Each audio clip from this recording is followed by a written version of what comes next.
El siguiente artículo de Jeffrey Gersaf en Racket News.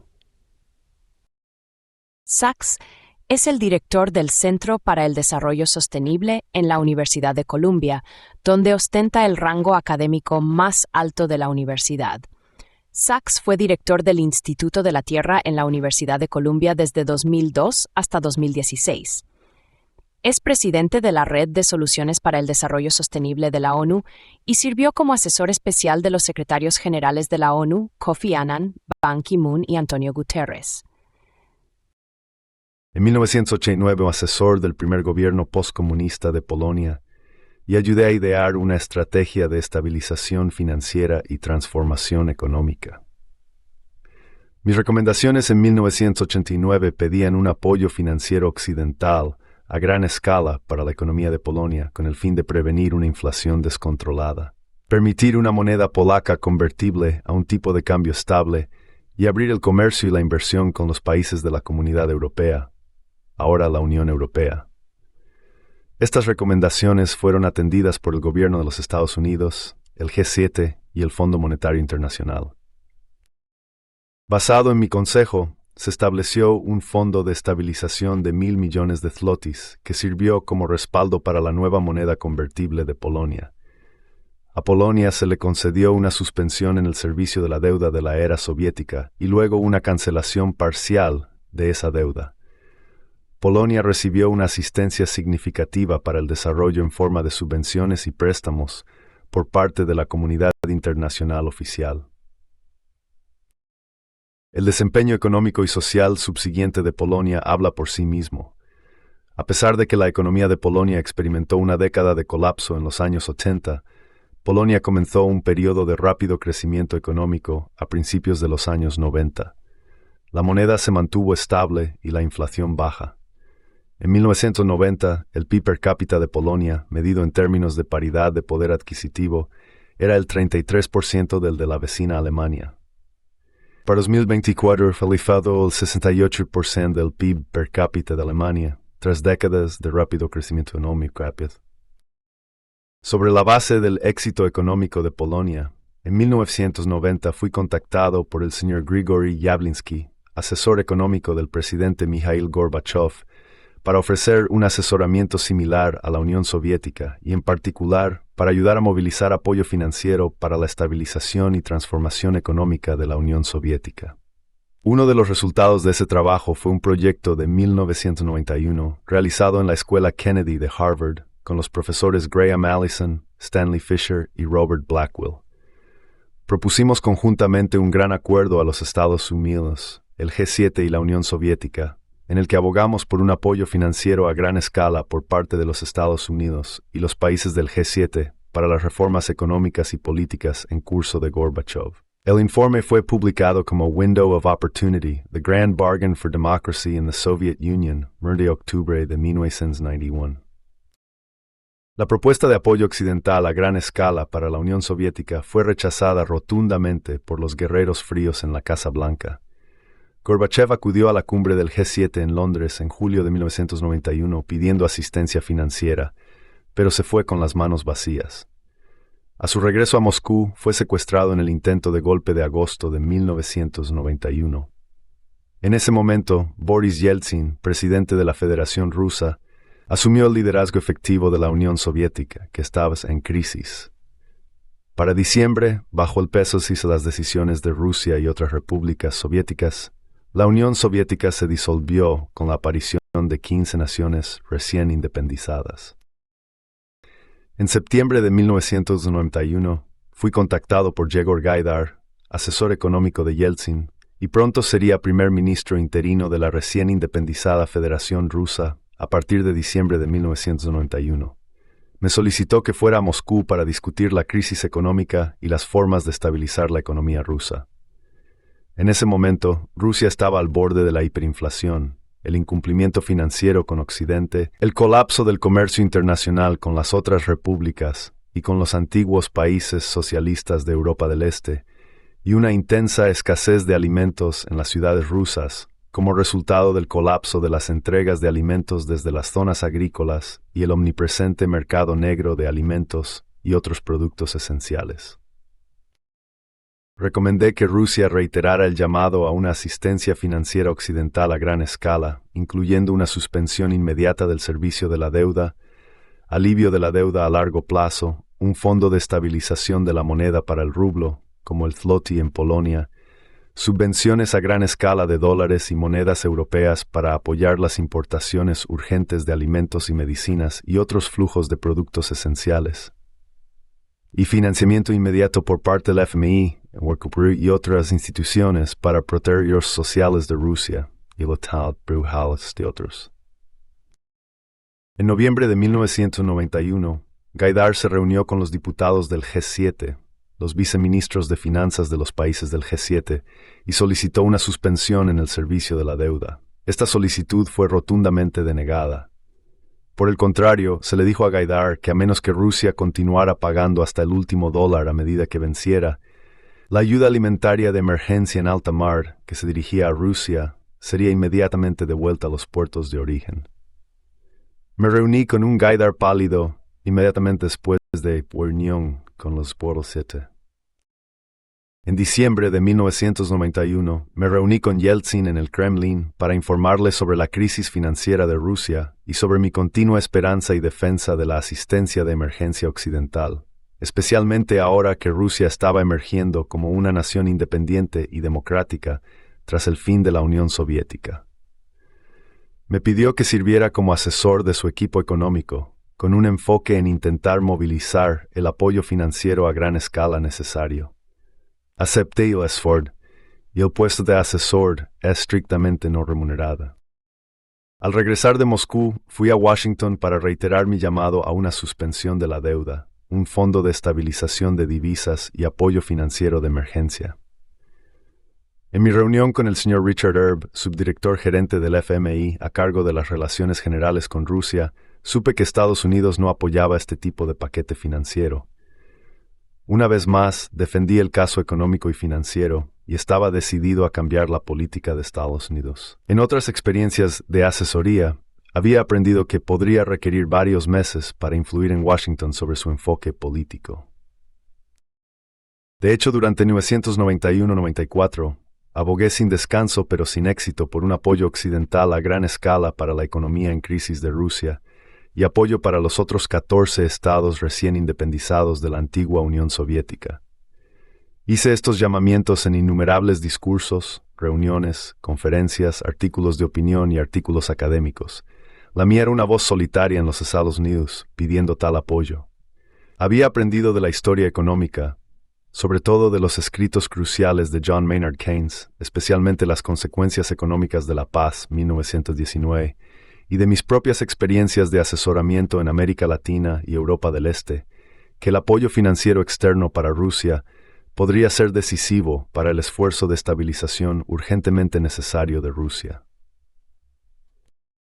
Vale la pena citar extensamente aquí mi artículo en el Washington Post de noviembre de 1991 para presentar la esencia de mi argumento en ese momento. Esta es la tercera vez en este siglo en la que Occidente debe dirigirse a los vencidos. Cuando los imperios alemán y de los Habsburgo colapsaron después de la Primera Guerra Mundial, el resultado fue el caos financiero y la desubicación social.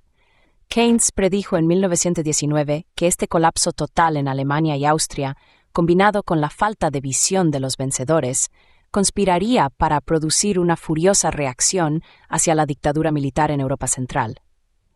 Incluso un ministro de finanzas tan brillante como Joseph Schumpeter en Austria no pudo detener la avalancha hacia la hiperinflación y el hipernacionalismo, y Estados Unidos descendió al aislacionismo de la década de 1920 bajo el liderazgo de Warren G. Harding y el senador Henry Cabot Lodge. Después de la Segunda Guerra Mundial, los vencedores fueron más inteligentes. Harry Truman pidió apoyo financiero de Estados Unidos para Alemania y Japón, así como para el resto de Europa Occidental. Las sumas involucradas en el Plan Marshall, equivalentes a unos pocos % de los PNB de los países receptores, no fueron suficientes para reconstruir realmente Europa. Sin embargo, fue un salvavidas para los visionarios constructores del capitalismo de Europa.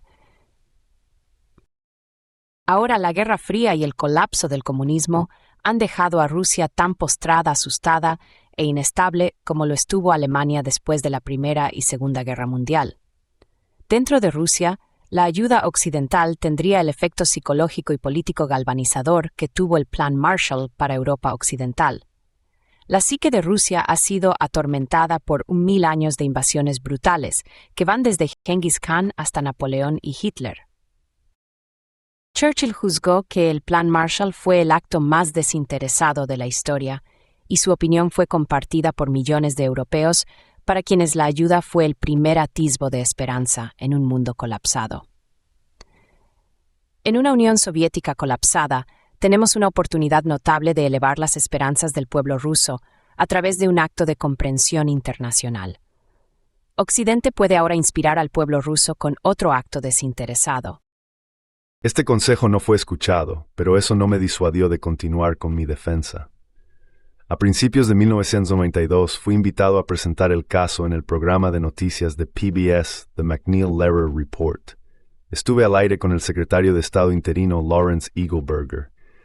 Después del programa me pidió que viajara con él desde el estudio de PBS en Arlington, Virginia, de regreso a Washington, D.C. Nuestra conversación fue la siguiente. Jeffrey, por favor permíteme explicarte que tu solicitud de ayuda a gran escala no va a suceder, incluso suponiendo que esté de acuerdo con tus argumentos, y el ministro de Finanzas de Polonia me hizo los mismos puntos la semana pasada. No va a suceder. ¿Quieres saber por qué? ¿Sabes qué año es este? 1992, respondí. ¿Sabes lo que esto significa? ¿Un año electoral? Respondí. Sí, este es un año electoral. No va a suceder. La crisis económica de Rusia empeoró rápidamente en 1992.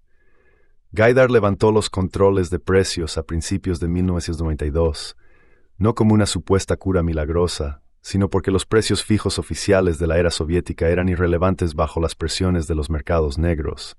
La inflación reprimida, es decir, la rápida inflación en los precios del mercado negro y, por lo tanto, el aumento de la brecha con los precios oficiales, el colapso total del mecanismo de planificación de la era soviética y la corrupción masiva generada por los pocos bienes que aún se intercambiaban a los precios oficiales muy por debajo de los precios del mercado negro.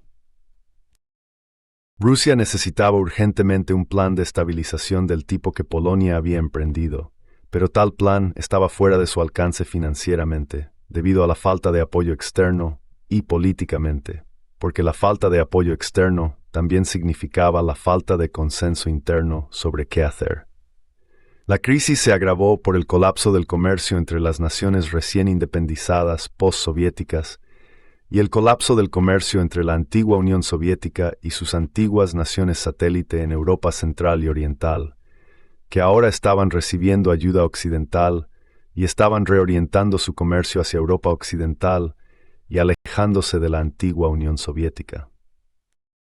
Durante 1992 continué sin éxito tratando de movilizar el financiamiento occidental a gran escala que creía cada vez más urgente. Puse mis esperanzas en la recién elegida presidencia de Bill Clinton. Estas esperanzas también se desvanecieron rápidamente. El asesor clave de Clinton sobre Rusia, el profesor de Johns Hopkins Michael Mandelbaum, me dijo en privado en noviembre de 1992 que el equipo entrante de Clinton había rechazado el concepto de asistencia a gran escala para Rusia. Mandelbaum pronto anunció públicamente que no serviría en la nueva administración. Me reuní con el nuevo asesor de Rusia de Clinton, Strobe Talbot, pero descubrí que estaba en gran medida ajeno a las apremiantes realidades económicas. Me pidió que le enviara algunos materiales sobre hiperinflaciones y Realabahamensic. A finales de 1992, después de un año de intentar ayudar a Rusia, le dije a Gaidar que me haría a un lado, ya que mis recomendaciones no fueron atendidas en Washington ni en las capitales europeas.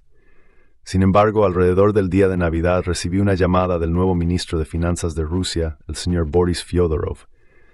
Me pidió que me reuniera con él en Washington en los primeros días de 1993. Nos reunimos en el Banco Mundial. Fyodorov, un caballero y experto altamente inteligente, que trágicamente murió joven unos años después, me imploró que permaneciera como asesor suyo durante 1993.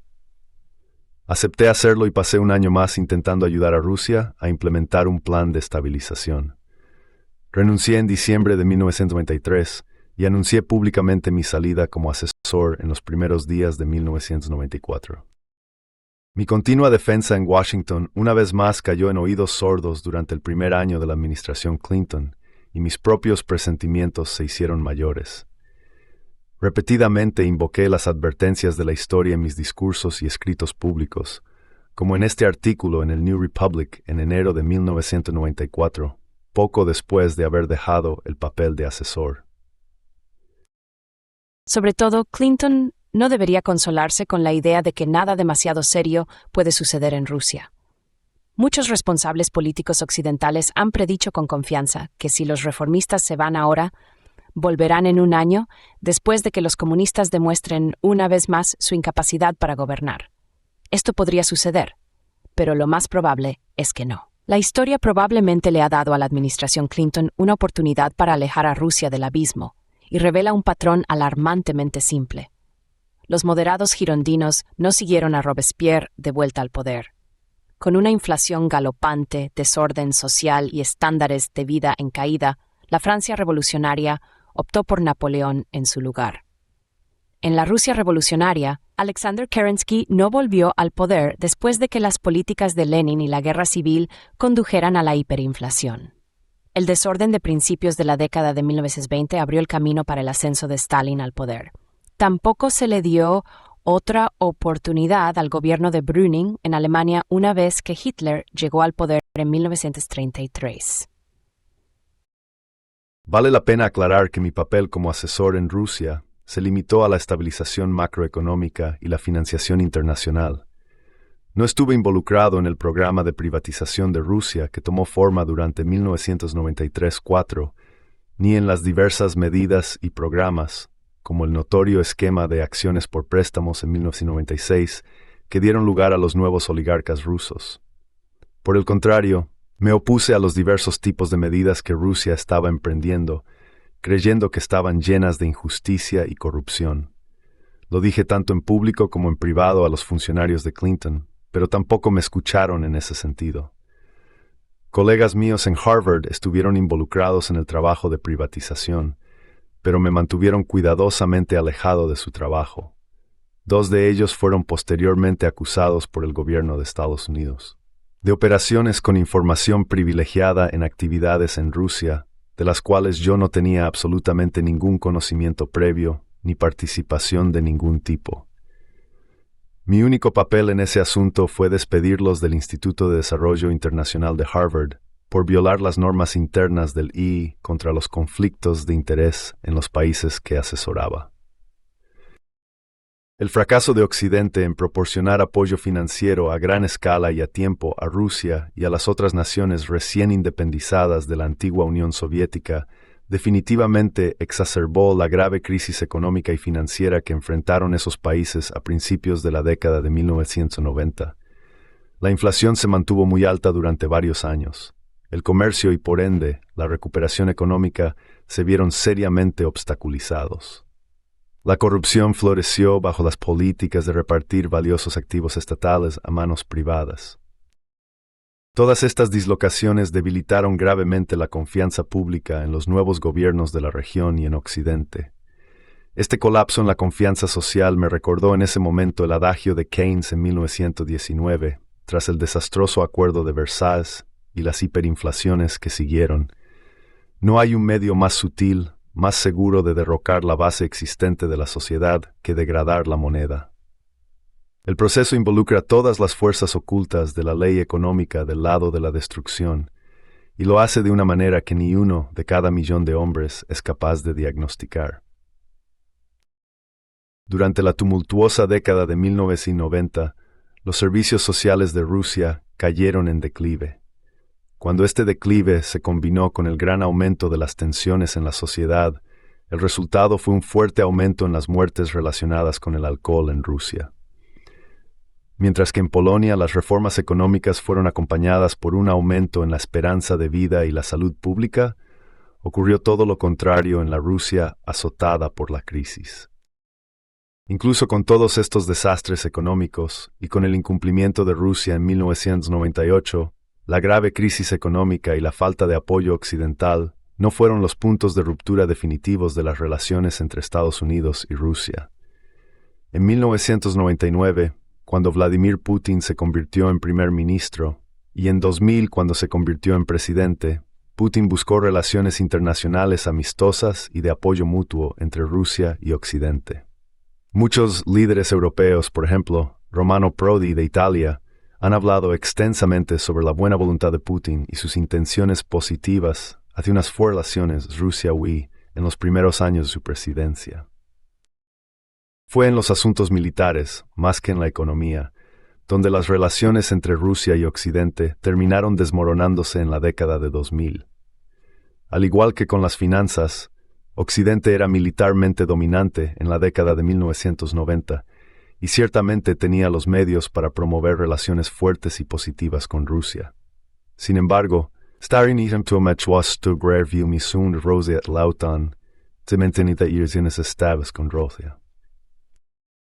En el momento de la reunificación alemana, tanto Estados Unidos como Alemania prometieron repetidamente a Gorbachev y luego a Yeltsin que Occidente no aprovecharía la reunificación alemana y el fin del Pacto de Varsovia para expandir la alianza militar de la OTAN hacia el este.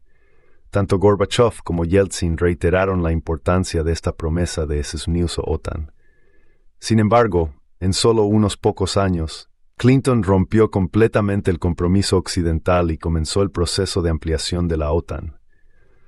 Los principales diplomáticos estadounidenses, encabezados por el gran estadista y académico George Kennan, advirtieron en ese momento que la ampliación de la OTAN conduciría al desastre. La opinión, expresada sin rodeos, es que expandir la OTAN sería el error más fatídico de la política estadounidense en toda la era posterior a la Guerra Fría. Así ha sido. Aquí no es el lugar para revisar todos los desastres de política exterior que han resultado de la arrogancia de Estados Unidos hacia Rusia, pero basta con mencionar una breve y parcial cronología de eventos clave. En 1999, la OTAN bombardeó Belgrado durante 78 días con el objetivo de desmembrar Serbia y dar lugar a un Kosovo independiente, ahora hogar de una importante base de la OTAN en los Balcanes. En 2002, Estados Unidos se retiró unilateralmente del Tratado de Misiles Antibalísticos a pesar de las fuertes objeciones de Rusia. En 2003, Estados Unidos y sus aliados de la OTAN repudiaron al Consejo de Seguridad de la ONU al ir a la guerra en Irak con falsos pretextos. En 2004, Estados Unidos continuó con la ampliación de la OTAN, esta vez hacia los estados bálticos y países en la región del Mar Negro, Bulgaria y Rumania y los Balcanes.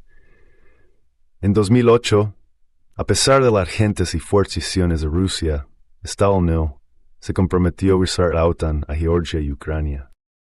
En 2011, Estados Unidos encargó a la CIA derrocar a Bashar al-Assad de Siria, un aliado de Rusia. En 2011, la OTAN bombardeó Libia para derrocar a Muammar Gaddafi. En 2014, Estados Unidos conspiró con fuerzas nacionalistas ucranianas para derrocar al presidente de Ucrania, Viktor Yanukovych.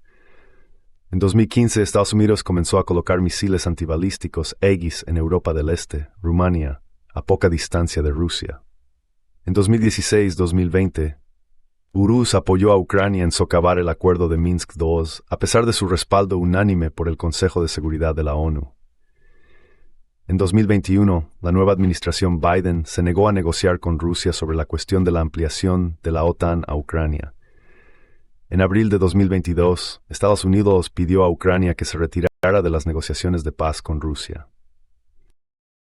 Mirando hacia atrás en los eventos alrededor de 1991-93 y en los eventos que siguieron, está claro que Estados Unidos estaba decidido a decir no a las aspiraciones de Rusia para una integración pacífica y mutuamente respetuosa de Rusia y Occidente. El final del periodo soviético y el comienzo de la presidencia de Yeltsin dieron lugar al ascenso de los neoconservadores al poder en Estados Unidos. Los neocons no querían ni quieren una relación mutuamente respetuosa con Rusia. Buscan y hasta hoy buscan un mundo unipolar liderado por un Estados Unidos hegemónico, en el cual Rusia y otras naciones serán subordinadas. En este orden mundial liderado por Estados Unidos, los neoconservadores imaginaron que Estados Unidos, y solo Estados Unidos, determinaría la utilización del sistema bancario basado en el dólar, la ubicación de las bases militares estadounidenses en el extranjero, el alcance de la membresía de la OTAN y el despliegue de sistemas de misiles estadounidenses, sin ningún veto o participación de otros países, ciertamente incluyendo a Rusia. Esa política exterior arrogante ha llevado a varias guerras y a una ruptura cada vez mayor de las relaciones entre el bloque de naciones liderado por Estados Unidos y el resto del mundo. Como asesor de Rusia durante 2 años, desde finales de 1991 hasta finales de 1993, experimenté de primera mano los primeros días del neoconservadurismo aplicado a Rusia, aunque tomaría muchos años de eventos posteriores para reconocer la magnitud completa del nuevo y peligroso giro en la política exterior de Estados Unidos que comenzó a principios de la década de 1990.